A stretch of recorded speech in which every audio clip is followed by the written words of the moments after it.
ازيكم حبايبي، وحشتوني جدا. النهارده مكملين مع بعض مسلسل لعبة حب بناء على طلبكم. زي دايما ما بقول، ممكن يحصل بعض التغيرات او يلغوا بعض الحاجات. تعالوا النهارده نشوف مفاجآت قوية جدا. وسما بتشتغل مع سيرين في الشركة بتاعتها الجديدة. في البداية بنلاقي إن مالك ورامي كانوا موجودين هناك في المطعم اللي كانوا فيه. المفروض إن المطعم ده بتشتغل فيه سما، ومالك بيحس بتوتر، ورامي بيبدأ يتكلم مع الناس، لكن شايف مالك مش مركز معاهم خالص ومتوتر كتير، وبيحاول إن هو يتكلم مع الناس في الشغل اللي جايين عشانه. وبيقول لمالك مش كده برضه؟ قال له أيوه أيوه، وهو أصلا مش مركز. بتخرج فريدة وداني كمان علشان خاطر يكملوا الرياضة بتاعتهم، ومعاهم مدرب خاص. المدرب بيقول لهم قوموا اتلحلحوا شوية. كانوا قاعدين بيتكلموا عن مالك وعن علاقته بسما والكلام ده، وكمان كانت بتقول ان هي هتجيب فلوسها من سما لانها اخدت الفلوس وما عملتش اي حاجة. قاعدين يرغوا كده، وبيجي المدرب وبيقول لهم انتوا قاعدين كده ليه؟ قوموا اتدربوا. زعقوا فيه وقالوا له احنا نتدرب وقت ما نحب، انت واخد فلوس علشان خاطر تدربنا.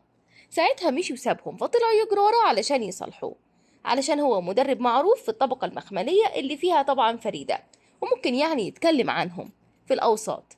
علشان كده راحوا صالحوه، لا وكمان جابوا أكل وفضلوا يأكلوا فيه، والراجل زهق منهم ومشي على طول. بنرجع بعد كده وبنشوف مالك اللي كان موجود في المطعم، ومعاه رامي، وبتقدم سما الأكل. بيقع منها المعالق على الأرض، بتوطي سما علشان تجيب المعالق. نزل كمان مالك علشان ياخد المعالق منها ومسك ايديها، وكان في جو توتر وبصوا في عين بعض. مالك اتوتر كتير وقام وساب المكان. اعتذرت سما وراحت على طول. مالك كمان كان متوتر كتير، راح واتصل برامي وقال له ان هو مش هيقدر يكمل الاجتماع.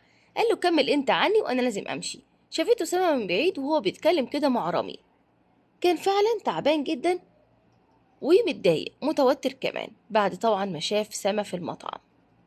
بنلاقي بعد كده لين بتعاني هي وزيد، وجود عمتها المستمر معاهم في البيت، مش قادرين يروحوا ولا يجوا ولا قادرين ان هم ياخدوا راحتهم كعرسان في البيت. بتروح سما وبتقدم لهم اكل، وبتفرح لين جدا وبتتكلم وبتقول ان بيت حماها بيجيب لهم حاجات حلوه وطيبه، وبترمي كلام على عمتها اللي لازقه فيهم ومش عايزه تمشي ابدا، رغم ان ام لين سافرت اصلا، لكنها قاعدة معاهم. وزيد مش عارف ياخد راحته خالص مع مراته. سما بتقول لهم ان هي عايزة تمشي علشان هتروح بيت مالك علشان تجيب الجزمة بتاعتها نسيتها هناك، ولان مالك مش موجود النهاردة عنده مشوار، هتروح هي تجيب الطلب. بينما سلطان بيتكلم مع مالك وبيقول له كمان ان سما فازت بالجائزة الاولى في الدورة اللي بتاخدها. قال له ايوه انا عارف. قال له كمان ان سما سددت الفلوس اللي احنا دفعناها لها للدورة بالفلوس بتاعت الجائزة اللي كسبتها، يعني اخدت الفلوس من هنا وادتها لنا من هنا للشركه، يعني علشان خاطر احنا ساعدناها يعني كتير وادينا لها الدوره دي. فمالك بيقول احنا ما كناش بندي لها الدوره دي علشان خاطر تدينا فلوسها. عامه يا عم سامي، انا المفروض كنت اروح معاك الفرح انا عارف، لكن صدقني مفيش يعني دماغ، هقعد اشتغل في البيت يعني. قال له تمام براحتك.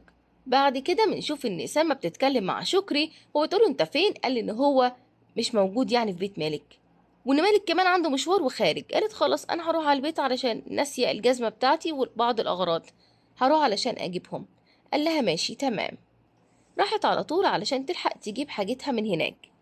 سيرين مبسوطة كتير وقاعدة بتتكلم مع عبده وبتشرح له قد ايه ان هي متحمسة للشركة بتاعتها الجديدة، وهتكون شركة كويسة جدا، رغم ان التمويل طبعا من جبران. وعبده قال لها ان جبران ده اسم مش كويس وانتي حكيتي لي عنه. قالت يعني عادي هو هيمولني وهتكون لي نسبة بسيطة. كمان على فكرة انا اقترحت على سما ان هي تشتغل معايا، يعني هي فازت الاولى في التصميم، وبتعرف تصميم حلو جدا، وفازت كمان في الدورة، فانا قلت لها تيجي تشتغل معايا.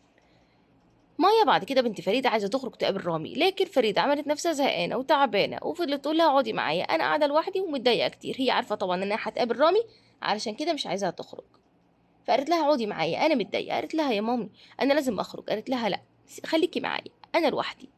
فضلت تعيط لها شوية، قعدت معاها على طول.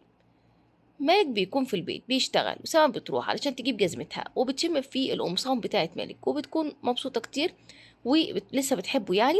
وبعد كده بتسمع صوت وبتعرف ان مالك موجود في البيت، فبتخرج علشان خاطر ما يشوفهاش. يعني كانت بتتسحب لكن مرة واحدة وقعت واتعورت وفضلت تصرخ، وجي مالك على طول.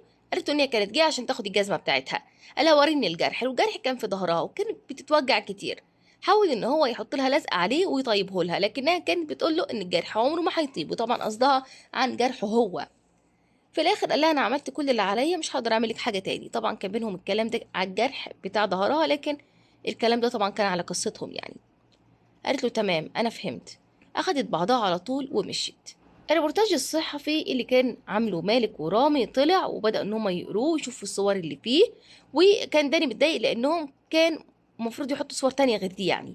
سما بتقرا الريبورتاج ومستغربة ان مالك واقف بمنتهى القوة ومتصور مبسوط ولا في اي حاجة. كمان لما سألت المذيعة في واحدة في حياتك هي اللي بتلهمك بالتصاميم، قال لها مفيش حد. فطبعا كانت متضايقة كتير، يعني ازاي يعمل كده وازاي ينكر كمان علاقتهم. فكانت متضايقة وقالت للين فعلا ان هي مش طايقة. مالك قاعد بيشتغل عادي، بيقول ان هو عايز واحدة غير سيرين لانها مشيت.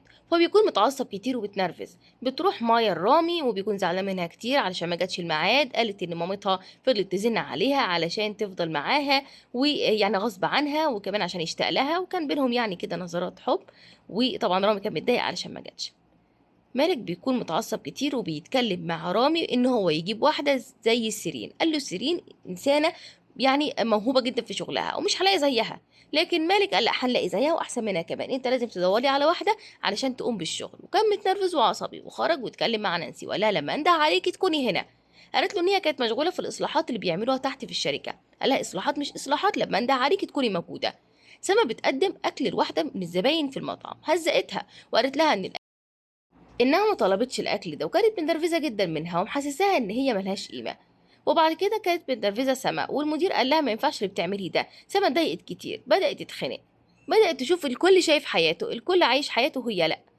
كمان رجعت تاني كجرسونة وبدأت من الصفر، لكنها تستاهل أحسن من ده. راحت ورمت المريال على الأرض، قررت إن هي ترجع وكمان تبدأ من الصفر. وكلمت سيرين وقالت لها إن هي موافقة على العرض بتاعها لكن عايزة مرتب كبير. قالت لها تمام. سيرين كانت موجودة أصلا في الشركة بتاعتها، وكانت بتعمل بعض الديكورات اللي فيها، وبتبدأ طبعا إنها تبدأ من الصفر من جديد. بينما فريدة بتتكلم مع سما كالعادة وبتهددها بالفلوس اللي عليها، وقالت لها أنا عايزة فلوسي. قالت لها تمام هديكي الفلوس وكل حاجة بس اصبري عليها شوية، بس على اقساط يعني. قالت لها يعني ايه؟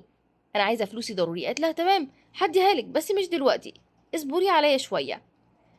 بعد كده سما طبعا قررت انها تروح تتقابل مع سيرين وتتكلم معاها بخصوص الشغل. ومالك بيتكلم مع واحده يعرفها علشان تيجي تحل محل سيرين في العمل، وقال لها لازم تيجي ضروري عشان يعني سيرين مشيت. سيرين بتتكلم مع جبران وبيشوف الشركه وبيقول ان الشركه ديكورها حلو جدا ومميز، وبيبداوا ان هم يشتغلوا سوا. سيرين قالت لجبران ياخد جولة في الشركة، وجالها تليفون من سما فراحت تقابلها. سما قالت لها ان هي موافقة تشتغل معاها لكن هتكون بعيد تماما عن العداوة وعن الحروب والمعارك والحاجات دي، بس هتشتغل وعايزة مرتب كويس وعايزة كمان مرتب مبدئي. قالت لها تمام هتكوني من ضمن مجموعة المصممين اللي معايا، وان شاء الله تقدري تتفوقي عليهم وتكوني انت يعني الرئيسة بتاعتهم. ويتفقوا على كل حاجة وخلاص بدأت سما تشتغل في الشركة. نكتفي بهذا القدر ونكمل ان شاء الله في فيديو تاني. اتمنى الفيديو يكون عجبكم، اشتركوا في القناة، فعلوا زر الجرس كمان. اشوفكم على خير، باي باي.